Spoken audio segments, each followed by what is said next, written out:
Quando pensamos nas plásticas, logo associamos a operações que deixam um rosto mais jovem, barriga de tanquinho e seios turbinados, a busca pelo corpo perfeito. Corrigir imperfeições ou ressaltar partes do corpo, o grande dilema da cirurgia plástica no mundo.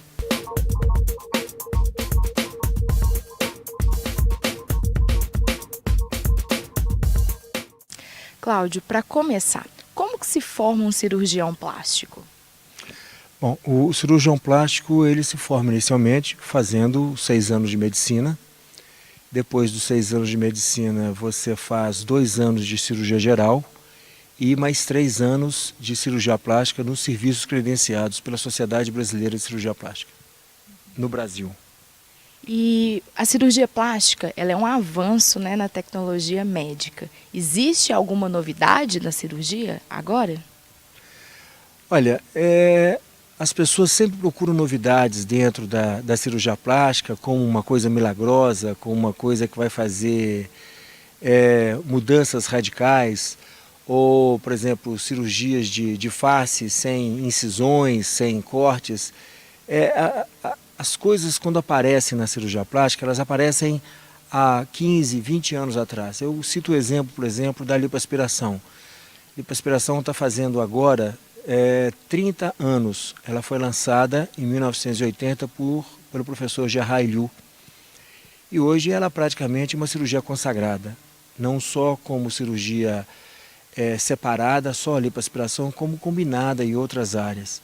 E da mesma forma, os preenchimentos. Os preenchimentos, eles apareceram nos últimos 10, 15 anos, como a toxina botulínica, como o ácido hialurônico, e hoje se expandem em pesquisas, em trabalhos, em várias outras regiões, onde você pode melhorar a feitura do lábio, tirar as rugas periorbitárias, rugas do músculo corrugador, que é esse músculo que está entre as sobrancelhas.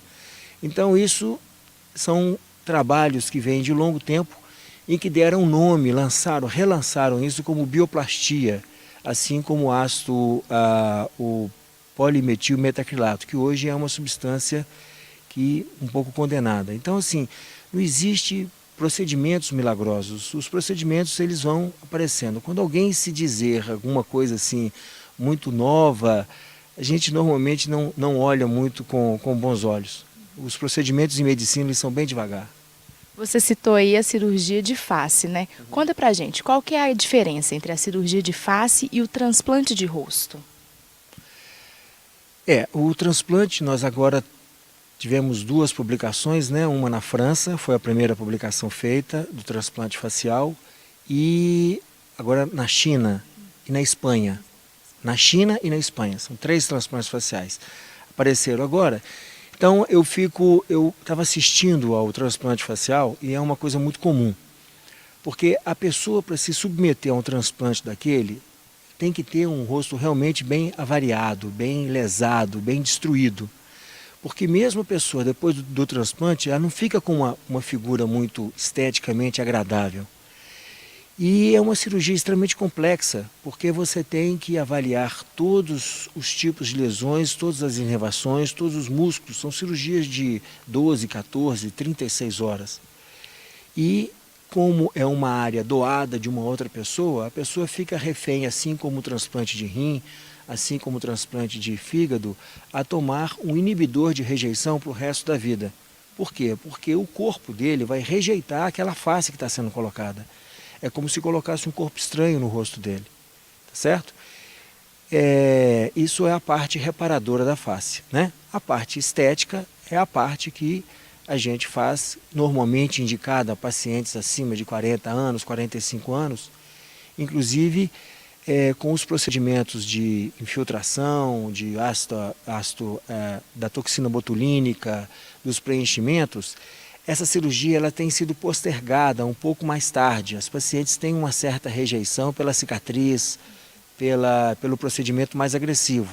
Então esses procedimentos, que são procedimentos que não são definitivos, fazem com que a paciente que queira fazer uma cirurgia possa retardar um pouco mais e acostumar com a mudança que haverá no rosto dela. Entendeu? Hoje, inclusive, nós temos muito cuidado em não fazer aquela cara artificial que se fazia na década de 70, na década de 80, até no início da década de 90. E de fazer aquela cara esticada, aquela cara artificial. Então hoje é mais um reposicionamento das estruturas. E qualquer pessoa pode fazer uma cirurgia plástica e é dever do médico avisar também quando não é necessário essa cirurgia? Claro, todo mundo pode fazer uma cirurgia plástica, não tem problema nenhum. Agora, realmente, existem os acessos que chegam no consultório da gente e aquele tipo de paciente que não está indicado fazer uma cirurgia porque ela não quer a cirurgia para si. Ela quer a cirurgia, às vezes, para outra pessoa. Ela quer mudar o rosto porque está sendo rejeitada pelo namorado ou está sendo rejeitada pelo marido ou alguma coisa que o valha. Isso é muito importante e não é incomum, às vezes, de aparecer no consultório da gente. Então, hoje é a função do médico, sim, esclarecer e orientar a paciente para que se faça, por exemplo, hoje uma cirurgia que tem um volume muito grande, a prótese de mama. Pacientes que querem colocar uma prótese muito grande e que depois vai se arrepender, ou aquela prótese pode desenvolver pelo peso dela estrias na mama que não havia antes. Então essa orientação, esse aconselhamento sobre a melhor técnica, o melhor volume, a melhor conformação estética é dada realmente pelo médico. Doutor Cláudio, a gente foi até a Praça 7 conferir algumas opiniões, tanto dos homens quanto das mulheres, a respeito da cirurgia plástica. A gente vai conferir e depois a gente volta o bate-papo, tá certo? Bom.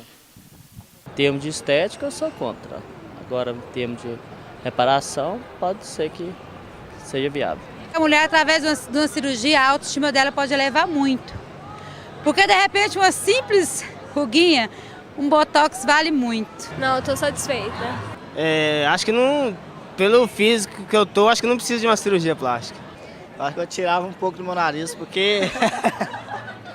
Tá bem grande? Tá bem grande, acho que eu me chamar Luciane Huck, esses negócios assim. Não, satisfeitíssimo. Eu colocaria silicone, colocaria um pouco no glúten, eu faria assim. Eu queria fazer no rosto aqui pra tirar esses pezinhos de galinha aqui, ó. Por causa que eu sou muito novo e tô com cara de velho já, né? Ah, eu faria. Principalmente na minha barriga que ficou danificada. O risco da cirurgia plástica é você fazer pessoas padronizadas, rostos muito parecidos, né? E também as chamadas cirurgias que não são recomendadas. Tem mulher que gosta desse jeito, fala que assim tá bom. Doutor Cláudio, quais são essas cirurgias mais feitas no Brasil?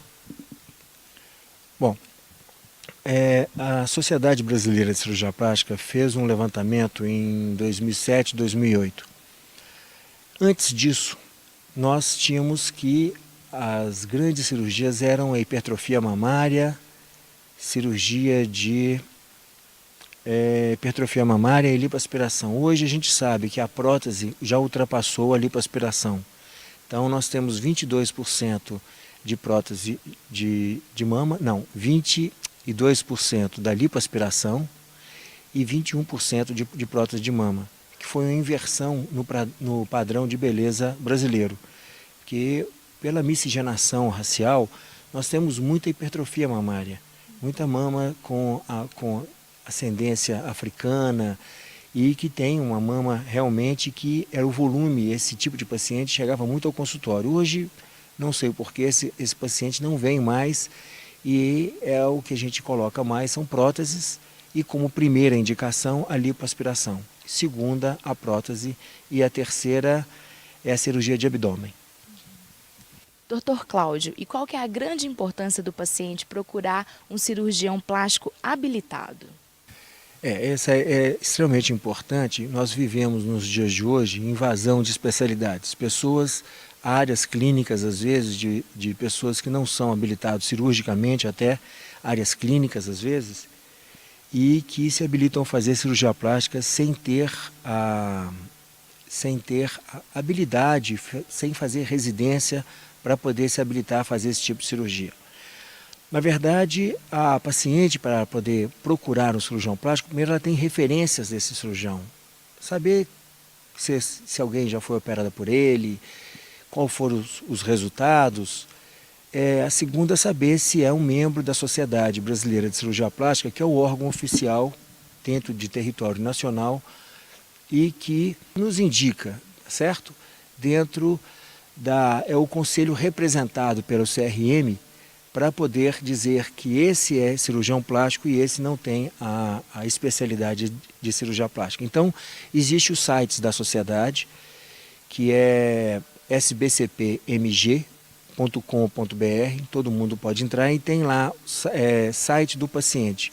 A paciente entra, clica e vê os nomes de todos os médicos em território mineiro que são habilitados, especialistas ou membros associados ou membros titulares da sociedade habilitados a fazer a cirurgia que ela quer. E quais são as chances, né, de numa cirurgia plástica ter alguma infecção ou então até mesmo sangramento na hora da mesa cirúrgica? O sangramento e a infecção são intercorrências, são complicações inerentes a qualquer ato cirúrgico.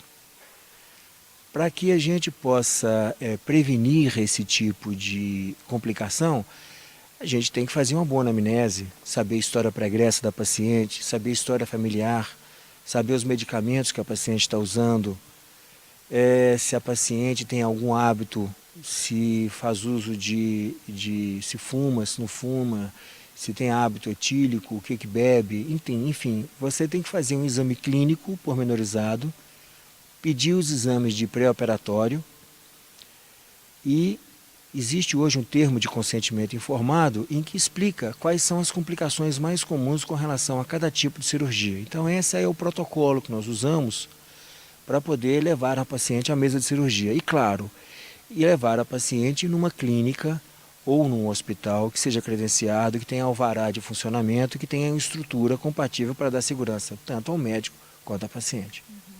E o pós-operatório, hoje em dia é mais rápido e indolor ou não? Melhorou muito, melhorou bastante.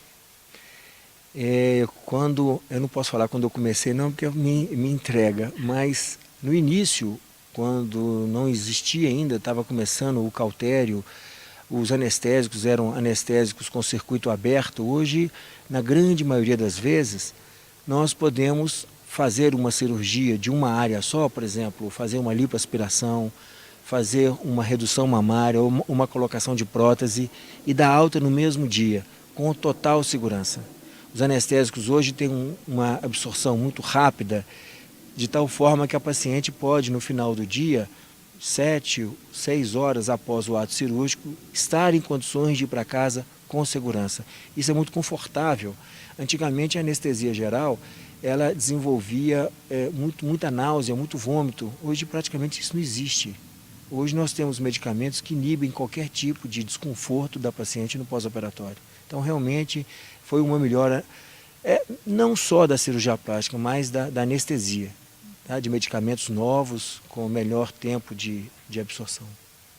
E para encerrar, doutor Cláudio, o que é estético para um é reparador para outra pessoa. Como se dá esse diagnóstico? É uma boa pergunta. Muitas vezes a gente se confunde muito com a estética e com a reparadora. A cirurgia estética é uma cirurgia que é um anti-aging, que eles falam, o anti-envelhecimento, né? E a cirurgia reparadora é para reparar uma parte topográfica do corpo. Então, muitas vezes elas se confundem. Eu costumo dar um exemplo, no caso de reconstrução mamária.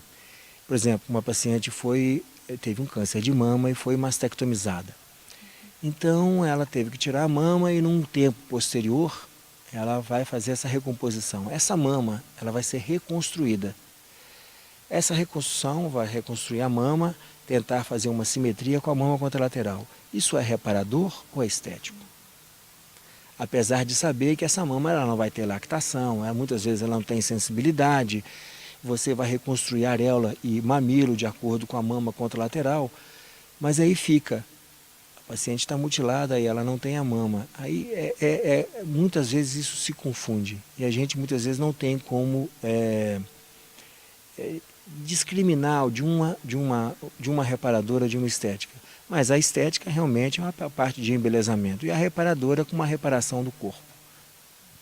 Doutor Cláudio, muito obrigada pela sua presença aqui no Saúde de hoje, viu? Bom, obrigado. O prazer foi todo meu.